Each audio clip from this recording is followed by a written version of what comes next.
The Noble Great Vehicle Sutra, the Gold Sūtra. Homage to all the Buddhas and Bodhisattvas. Thus did I hear at one time. The Blessed One was dwelling in the Jetavana, in the park of Anathapindara.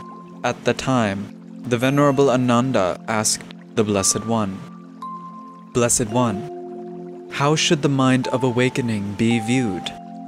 The Blessed One replied, "Venerable Ānanda, the mind of awakening should be viewed as being in nature like gold. Just as gold is pure by nature, so the mind of awakening is pure by nature. Just as a smith shapes gold into a multiplicity of forms, yet the nature of the gold does not change.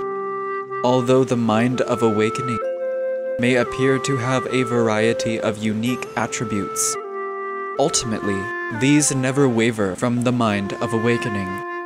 Therefore, its nature does not change." Then the Blessed One proclaimed the following verse: "The mind of awakening is pure. Strive for the benefit of self and other. Meditate on the insubstantial essence. Be intent on what causes the birth of wisdom." The Blessed One spoke thus, and Venerable Ānanda, the entire retinue, and the world, together with its devas, humans, asuras, and gandharvas, rejoiced and praised what the Blessed One had said. This completes the Noble Great Vehicle Sutra, the Gold Sutra.